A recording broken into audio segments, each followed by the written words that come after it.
Hello everybody and welcome back to the Leeds Lens. It is Boxing Day, so I hope you had a fantastic Christmas day yesterday and are also having a really good day, of course, for Boxing Day. But we have got some Leeds United news to get into. Beren Cross this morning has been talking about Ramazani's situation and what's going on at Valencia. Obviously, if you know about what's going on there, he's not at the best time. He hasn't actually started a game for Valencia yet. So, potentially a recall on the cards could be there. Yes, in the summer there was reports that actually a recall clause wasn't in his contract, but it looks like there is a recall clause in his contract. So we'll talk a bit about that. Should Leeds loan him out again? Should they bring him back? All that sort of stuff, you get the idea. We're also linked to a Leipzig 20-year-old centre-back who is 6'5", so maybe fits the system, on loan, potentially called Bitshiabu, something like that. Bitshiabu, something on lines anyway. French 20-year-old centre-back, stop about that. We've also had a link to Tyrique George as well, of Liverpool The Athletic, talking about the fact that potentially Chelsea could be swayed to pull Tyrique George away from Stamford Bridge, and potentially one of the clubs interested in him would be Leeds United. So we'll talk about that. Although I'm not sure on that one, really. I'm not sure that could be the one for Leeds United. Hence, he's not in the title, nor in the thumbnail. Anyway, let's start with the show, and let's start with Ramazani. But first, I feel like I'm a bit low down here, so I'm going to put my chair up a bit. Bit more? That looks a bit better, doesn't it? Right, let's start with Ramazani. So, the situation with Ramazani, as I said, Beren Cross has been talking in The Athletic this morning in an article suggesting that actually Leeds United do have a recall clause, as I said, in Ramazani's sort of loan contract or whatever you want to call it, or loan agreement. And it would allow Leeds United to go back in the January market and go and basically recall Ramazani. And I think when you're looking at this moment in time, and I think there's a conversation regarding the whole of this, which is sort of, okay, we're probably going to need to recall him. And I think it's a good job, obviously, we put the recall clause in the contract. But some conversation does need to be done around what we're doing in these loan players. I said this potentially about a month ago, maybe 2 months ago now, that they're not going particularly well. These loan deals, like Joseph's not done particularly well. We've just recalled Charlie Crew. Obviously, Gelhart's having a fantastic time at Hull. But other than that, really, the loan players have not been that successful. And Leeds United as a football club have to take responsibility for this. Yes, the players have to take responsibility in terms of they're not getting to the team, and potentially that's because they're not performing well enough when they are getting the chance. And obviously in Ramazani's case, he's had an injury and stuff, which I think's limited his game time. But for me, when you're looking at a loan option, we have got to do research into the football club and have good dialogue with Valencia, talking about when we're going to loan him there, what sort of game time, what sort of options he's going to get. Because we've now wasted 6 months, like 6 months more of this guy's career, where he's played 8 appearances, hasn't started a game, got 1 assist, which was in the opening game of the season, and we've basically done nothing for his career. And as I said, he's got to take responsibility for that in terms of he hasn't clearly done enough to convince Carlos Corberan he needs to be in the team. But and also he's had these injury problems that we've talked about. But in the same respect, I do think as a football club we have to take accountability slightly for this, because as I said, if this was a one-off and Ramazani was having problems with his loan, but everyone else was doing really well, then you look at it and go, it is what it is. But we've got Charlie Crew, as I said, who hasn't hardly kicked a ball this year for Doncaster. And we've obviously got Joseph, who's been, yes, has had better time of it at Mallorca than Ramazani, but has been in and out of the team. And truthfully, when we go back to the summer transfer window, when we're looking at obviously loaning Ramazani out, yes, obviously we want to get him the best opportunity possible. And if we can play him in La Liga week in, week out, that sounds like a fantastic opportunity for him. But in the same respect, I did look at it and go, that is a challenge for a player of Ramazani's level, not as an awful footballer, but a player of his level, to go in there and perform straight away. And also, have we gone in at the right level there? Should we gone in a bit lower where we're guaranteed more game time? I don't know. I think this is a conversation to have. Anyway, let's get into your guys' comments. Jack says, evening Scott, hope you've had a good Christmas. I have, mate. I've had a really good Christmas, actually. New watch on the wrist as well, you know, nice little Christmas present there. Unfortunately, this isn't a Christmas present, but John says bring him back now. Yeah, this is a conversation, because I think, as I said, when we look at the Ramazani situation, obviously he's always actually been a bit of a fan favourite in the fan base, and I think obviously he has the X factor in his game, which I think Leeds United fans, and let's be honest, football fans in general, love, and he has that wow factor. And obviously in the limited game time that he had last season in the Championship, his goal-to-game ratio was actually really good.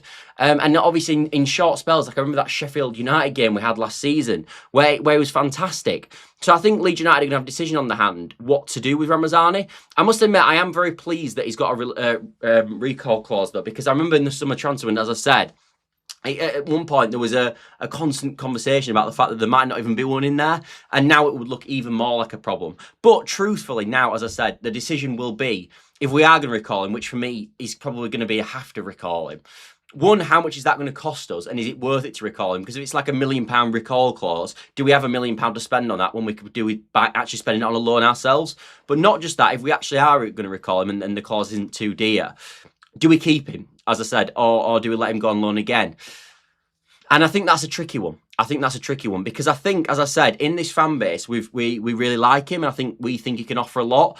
And as I said, I've always felt, in my opinion, that there's a really good player in there. I don't think we saw it as much last season as I think we could have, but I do genuinely think there's a player of real quality in there. And as I said, we've seen in the chat that a lot of you guys think the exact same thing. And as I said, John probably sums that up with what he said. But my only concern with Ramazani, and the reason I'm probably leaning to the idea that we should loan him out again or potentially sell him, is now we're playing this 3-5-2 system. Where does he play? Because for me, he ain't a second striker, as we've talked about in terms of a profile of striker we want. For me, we've been at the best when we've had two big strikers. Well, he's not going to play in either of the two big striker positions. And then you've obviously got the wing-back options, and I don't think he's a wing-back. I don't think he's that good defensively. So he's not going to play in there. Could you play him in like a number 10 role in a 3? Probably not. So unless we're going to go back to a 4-3-3, which again, I know a lot of you guys don't want to do, and I don't want to do, it kind of seems a bit mad to bring him back, if I'm being totally honest. But I know his quality, so I know you guys know his quality as well. But just in terms of a profile basis, is he going to fit this team correctly? And the other thing to mention is, of course, Daniel Farke has been doing really well at this moment in time, as we know. Yes, he started the season, I think, quite well. Then it went massive downhill, could have lost his job, but he's recovered it in the last sort of near a month or so. But truthfully, Daniel Farke has never massively rated Ramazani, has he? I think we're all quite aware of that. And he was always down the pecking order last season. And I think the reason he allowed him to go to Valencia obviously this year is because he wasn't in his plans. In terms of, he wasn't one of the players that were going to be playing much football. I think he's got Nonto higher. I think he's got Dan James higher. He's got Okafor higher. So I just don't... I know James is out injured at the moment, and obviously Nonto's been injured at points this season, and so has Okafor. But even not even sure if he's above Harrison, if I'm being totally honest. So I'm looking at, again, going, you've got to back your manager. And if Daniel Farke doesn't work with Ramazani and he doesn't think he's got any use, for me, he's done enough so far for me, Daniel Farke, to earn that sort of trust in terms of, if I don't want to play, I shouldn't have it forced on them. And that's for me is the case with Ramazani, if I'm being totally honest. That, as I said, because he doesn't fit the system and because the manager doesn't fully get along with him, I think personally you're probably going to have to recall him and send him on loan again somewhere else. But this time, as I said, make sure we send him somewhere where he actually plays, for goodness sake. That's got to be the most important thing. Because at least then if he plays and does well, you can either bring him back or sell him for a bit of money. Whereas now you can't really sell him because his value is on the floor after playing 18 months without any football. Rich says Bamford scored a brace for Sheffield United now. I know he has, mate. They're playing at the moment, actually, in a bit of a thriller. Now with two up top, it would have made more sense keeping him and selling Pro. I think Bamford would have suited the system more. I've seen a lot of this, actually, this revisionist around Bamford, because obviously he's having a decent time with it. He's not Premier League level for me. He's just not Premier League level at all. I would still rather play... I know in terms of a profile basis, potentially Bamford fits more than Okafor. I agree with that in terms of he is more physical, but I've never thought he's massively physical at Bamford. And I think at the start of his career at Leeds United, he was physical and he was getting involved in battles. I actually felt the longer it went on in his career, his strength and his power had sort of diminished as such. And he's obviously not the greatest finisher in the world anyway, and he never was at any point really, except outside the goal of the Premier League season that we had. So I don't think Bamford was right either. But yeah, because in the same way, Rich, I get what you're saying in terms of, as I said, a profile basis, but just because Perot's not the answer doesn't mean that Bamford is, if that makes sense. Like, there's a situation where they're both not the answer, and actually we should have sold Perot and brought someone in to mirror the attributes of an Nmecha and Calvert-Lewin, which is still something that I think we've got to look at in the January transfer window. But yeah, that is the situation regarding Ramazani. Also, I forgot to mention as well at the start of the video, if you could help the channel by dropping a like, subscribe, all that sort of shenanigans, does massively help the channel. The channel's been doing really well recently, actually. We got 2,000 views yesterday on an opposition preview, so if you haven't watched that at the end of this, you can go check it out. And we got 2,000 views on a video a few days ago as well, so it's been a nice time. But I always need to ask it, because if I don't, people they get more views when they get more views and likes when I do, fundamentally. But it's not my thing, I must admit, as you guys know. Anyway, let's move on to the next story, and as I said, talk a bit more about the January transfer window and more about incomings. And this is a lad called Bitshiabu, something like that. I've been told how to say it, and I've completely forgot how you say it. But he is a 20-year-old, 6'5" French centre back that currently playing at Leipzig. I think he's gone through the PSG academy, but he is sort of that's where he's playing his trade at the moment. The issue for him is that he's not really playing his trade, in terms of he's not really playing. I think he's been involved in 5 games this season, started 2 of them, only played in 3 Bundesliga games, started 1 of them, so he's not been massively involved. And I think he's a prospect, and obviously just not quite getting into Leipzig team. And Leeds United have been linked to him on loan. Now, the sources with this, in truth, are not unbelievable. I think like Team Talk have picked it up. I think Yahoo Sports picked up a few sources, quite a few. It's not just one. But the reason I brought into the show today, and I think there's a story about Douglas Costa, but again, that's so much tosh, I ain't bothered with it. But the reason I brought this into the show is because Romano has basically said today that, or in the last sort of 48 hours, that basically Leipzig are expecting him to go out on loan in the January transfer window, because he's not going to be in their plans for the rest of the season. They don't really want to sell him, because obviously he's a prospect and he's got a lot to offer, obviously. But he's not a player that they're basically looking at. That they're not looking at selling, but they are looking at loaning out. And obviously, we know Leeds United have got that link with the Red Bull Group, naturally owning 10% of the football club. We know, obviously, if there's a deal going to be done there, that could be possible. I also think as well, we know in terms of what Leeds United would want, and a centre-back, I think, we've got Strout, we've got Rodon, we've got Biol, who are doing really well at this moment in time. But we've always said on this channel, I think you guys have said in the comments loads as well, if one of them was to get injured, do we trust Bornau to come in? Is he good enough to play at this level? And even if he was, there's a situation where 2 go down injured. And if 2 go down injured, and say Rodon was to get an injury and Strout was to get an injury, who is then going to play at centre-back? And then are we going to have to revert back to a 4-3, which obviously we don't want to do. So for me, if you are playing a 3-5-2 or a 5-3-2, but with 3 centre-backs fundamentally, you need 2 backup centre-backs. So I do understand why Leeds United are looking at this centre-back. I think that makes sense. And I think that's why, as I said, part of the reason why I brought in, because I do think, in terms of, as I said, the links we've got with Red Bull, the fact that he's available for loan, the fact that, as I said, Romano said he's available, makes it an interesting sort of proposition for us. But as I said, is this a player that we want? Because I think the only thing that you'd look at this in terms of what Leeds United have done in the past is we haven't really gone for the young players. Like this is obviously a young player at 20 years old. That has not been Leeds United's profile choice in terms of an age profile.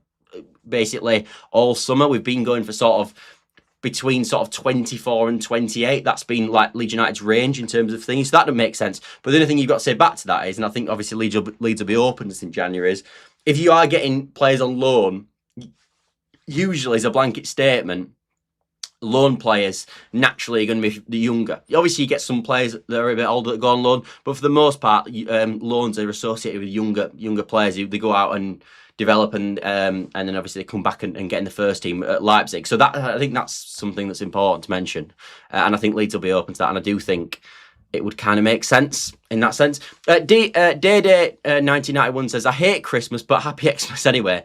But do you hate Christmas, mate? Oh, I love it, mate. I really do. But fair enough.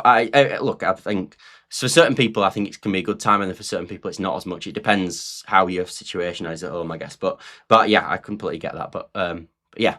Anyway, that's the story regarding what's he called? I'm gonna shall I try to pronounce it one more time? He is called Bitshiabu. But that's the story regarding him anyway. Could be an interesting profile, highly regarded prospect. Potentially one, but I think we'll have to see how that sort of story develops. And the final story of today is Tyrique George. But before we get into that, I will get into a comment because I've just seen one fly through. BMG says, I think Bornau must be good enough to fill in, otherwise why buy him? I completely agree with you, mate. I do agree with that. And Purdue could also play there. This is where we disagree. It would make more sense to get a left back who can play centre back, like a Luke Shaw profile. Right, I've got a few things to come back on this with BMG. I agree with you that I think people are underappreciating Bornau, and I think people judge Bornau. Like even my dad does this. I was arguing with him the other day regarding Bornau, and he basically was saying, well, he played against Sheffield United and against Sheffield Wednesday, and he was looked awful. And I was saying to him, the Sheffield Wednesday game proves nothing either way for me. Nothing.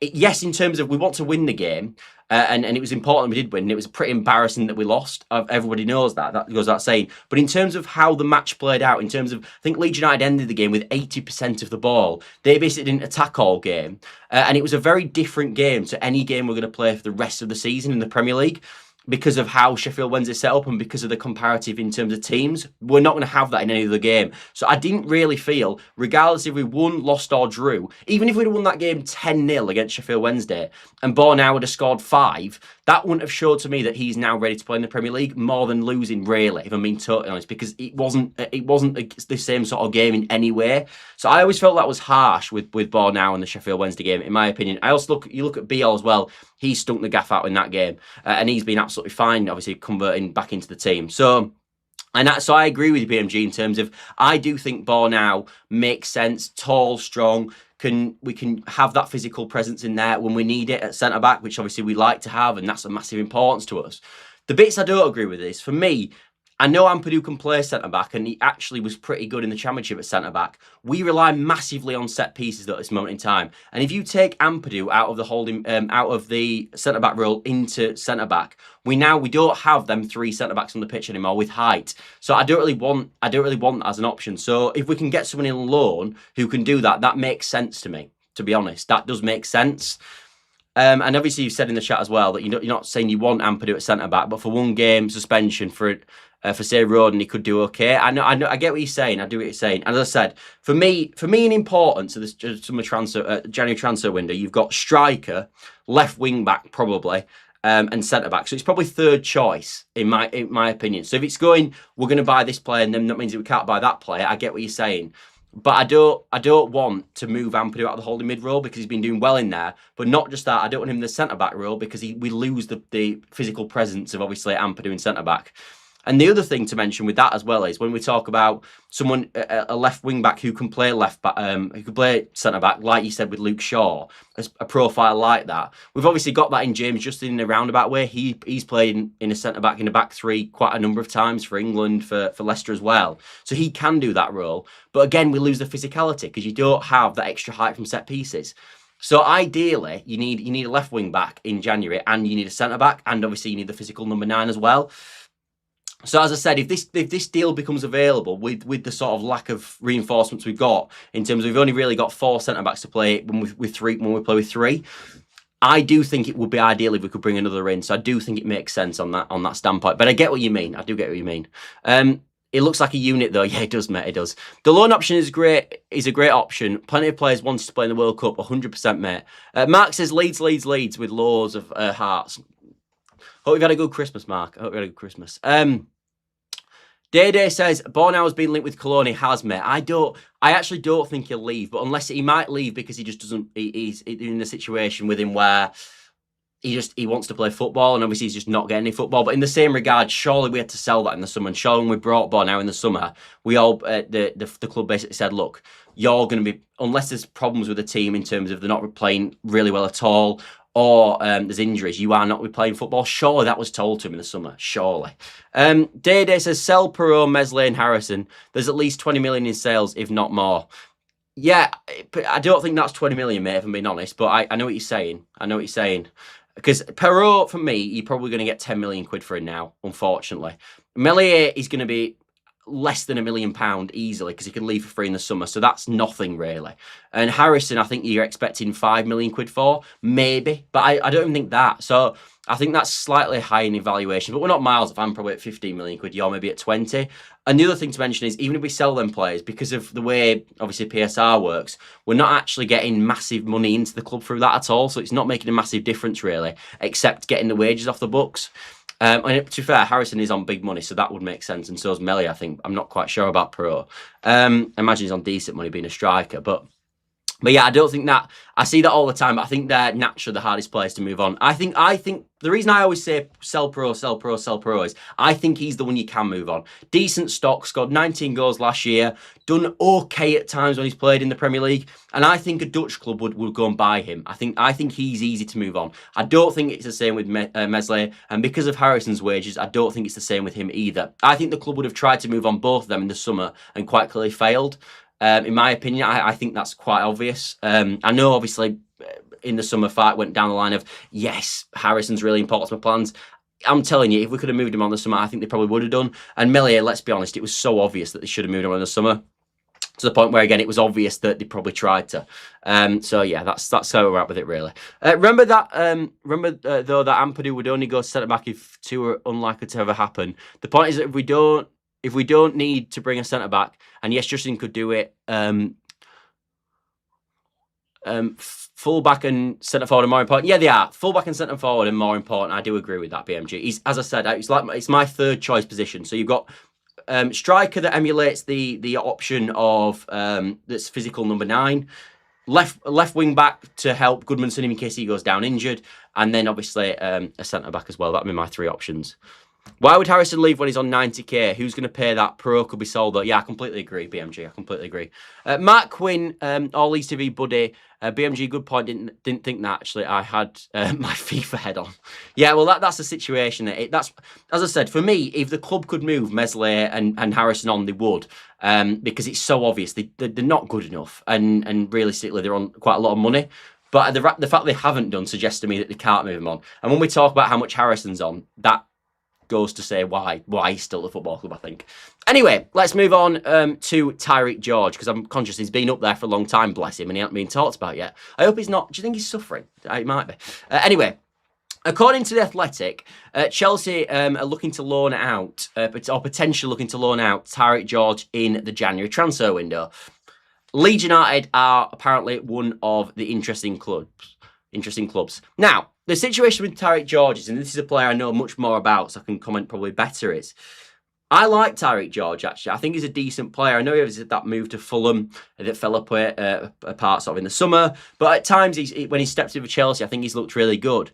But for me, when I've seen the best of Tyrique George, I know he's played at times in the number 9 role for Chelsea. For me, I've always liked him best on the wing, and I think by trade, he's a winger. And I'm looking at our team, if I'm being totally honest, and going, right, we're playing a 3-5-2 without wingers. Realistically, where is he going to fit? So my opinion with Tyrique George is, and the reason I've left it to the last story is, I just don't think it'll happen, because do you know when we talked at the start about Ramazani and the clubs need to look out for how they're going to play and if they're going to actually play when they go on loan? Well, Tyrique George will have a lot of clubs wanting him in January, and there's a list of clubs in the Athletic article that are linked with Tyrique George. Why on earth would Chelsea choose to send Tyrique George out to a club who don't play with wingers when they want to develop him as a winger? It doesn't make any sense to me. Like, most clubs in the Premier League play with wingers. We're one of the only clubs that don't. So it wouldn't make much sense for Tyrique George to come to Leeds, if I'm being totally honest. So yeah, truthfully, I quite like Tyrique George as a player, and if we were still playing a 4-3-3, let's go for it. But as I said, we don't really want to play a 3-3-3 to it. Yes, we want options, but we've got wingers as well. So for me, if we're not going to play a 4-3-3, which we're not, I just don't see where he fits. And why would Tyrique George want to come when he's not going to play? Because the fundamental bit would be he's going to play. And number 2, as I said, why would Chelsea want to send him there when he ain't going to play for us? And also, I always think players that are going on loan, if they can stay in London and live in London already, they usually end up staying in London because they can't be bothered moving all the family up for 6 months. So that's sort of where I'm at with that. Bless him, Tyrique George waiting and all that. Yeah, I know, poor lad.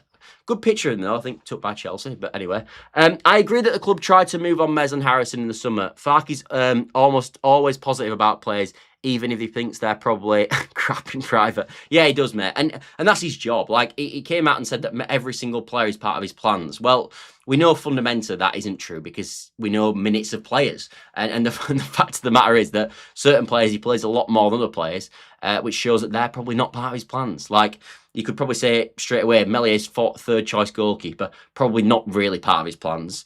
Perrault plays literally now and then. And he's probably 4th choice number 9, so he's not really part of his plans either. So, you know, I think that sort of goes without saying. Day says, do you think he'll go back to 4-3-3? I don't see George playing wing-back anywhere. We need a striker, a centre-back and a wing-back. Yeah, I agree with that. Do I think he'll go back to 4-3-3? I think he will in games, and I think at some points he will do. I think he'll stick. I think he'd be mad to change from the 3-5-2, and I think it's so obvious to stick with the 3-5-2 that he will stick with it. Although I must admit, because we know how Farke is, I do have this conscious feeling all the time. Like every time there's a new lineup come out, I always look straight away if 3 centre-backs are playing to ensure that we do play 4-3. And the other thing to mention is, in the last game that we played, we actually did play a 4-3-3 in possession. So he was already sort of meandering towards a 4-3-3. Like we know Joe Rodon in build-up we played with a 4-back in build-up. Literally, I said it straight after the show, but Farke said it in his press conference as well, that in build-up we were in a 4-3-3. So he is sort of motoring a bit more towards a 4-3-3. And I think that's still in his idea at some point, maybe to do it. So I'm not sure, but I think at the moment he'd be mad to do it, if I'm being honest. Can Tyrique George play in multiple positions? If he's solely a winger, he might not get any chances with us. He can play multiple positions, mate. But as I said, for me, if they're loaning him out, there'll be clubs that will play him, for me, week in, week out, in his actual position. I just see my camera's about to fall. Damn it, nearly missed it. I literally could see it falling. I was like, quick, and then it fell by the time I'd already picked it up. That thing, I need to get a better way of calling that up. It always falls. But can Tyrique George play multiple positions? Yes, mate. Fundamentally, he can play multiple positions. But as I said, if they're going to loan him out, really, they'd want him to play in his best position, surely. Beam says, Day, I think Farke will probably play 3-5-2 mostly and only move to 4-3 if the game state demands it. Yeah, that's my feeling, BMG. That's my feeling. I also think he's obviously coming up with unique match plans at this moment in time. He said we'll have a unique match plan for the Sunderland game. He obviously said that we had a unique match plan for the Crystal Palace game. And I think the unique plan in that game was to build up in a 4-3-3. I agree. 3-5-2 is a no-brainer. One main reason being it gets the best out of Biol, Strout, Rodon, who are up there with our best players in that system. I completely agree, mate. I completely agree. I'm happy with that. More feathers in his cap, adapting to different formations during the game, unlike Amarim, who can't change for Nish. Yeah, no, you are right with Amarim. He plays 3-5-2 or sort of. They don't play 3-5-2 actually. He sort of plays a 3-4-2-1 every single game. Obviously they're playing tonight as well, which is why I'm doing the show a bit earlier. But that is the situation with Tyrique George. So yeah, it would be an interesting play. And as I said, we're still playing a 4-3-3. I think we'd be all over it because he actually can play on the right hand side as well. Quite efficiently, and I think, as I said, he's a good player, Tyrique George. But I think he'll probably go on loan somewhere else. He might even go on loan to Fulham, potentially. Or he might go to Bournemouth with Semenyo probably leaving. That probably makes a lot of sense as well. And it's still down south. Obviously, Fulham's in London. But yeah. Anyway, thanks all for watching, as always. We won't be here tomorrow because I've got another family party. And I truthfully, leaving a family party to come and do a video when they're all downstairs seems a bit mad. So unfortunately, I can't do that. So there'll be no video tomorrow. But obviously, Leeds United do play on Sunday at 2 p.m. So you'll have a match reaction straight after the game, like always. And then because it's a 2 p.m. kickoff, we will do a closing whistle as well Sunday evening. So it'll be a busy day on Sunday, which will make up for the 2 videos that we didn't, 2 videos Sunday, so we didn't make it up for not doing one on Saturday, I guess. And also, as I said, thank you for the support at the moment because it's been fantastic. The Palace game was a bit of a different formation in possession with Rodon, who was playing right back and almost right wing at times. That was a surprise. Yeah, we built on a 4-3-3, mate. And Farke mentioned it in his press conference. And obviously, Bogle playing the right wing thing. I didn't think actually Rodon was that bad at right back. For the most part, I thought he did all right. I think he struggled at the start and Biol was on the ball so much. But for the most part, I think he did all right. But yeah, I think the main issue with that was that I don't think Bogle was that effective at all in right wing, which obviously I get because he's not a right winger. But that's the situation. Anyway, I was just thinking Fulham, good chat, take care, all Leeds to beat. Cheers, Scott. Yeah, cheers, cheers, bloody hell. What I hadn't done this. I didn't do this yesterday, people. So I'm a bit out of the zone anyway. But thanks all for watching. As always, as I said, see you later. If you could drop a like, subscribe, all that good stuff, and thank you for all the support that we've had over this Christmas period. And yeah, enjoy the rest of your Boxing Day, people. See you later, and let's hope Man United get beat tonight by Newcastle. See you later. Bye for now.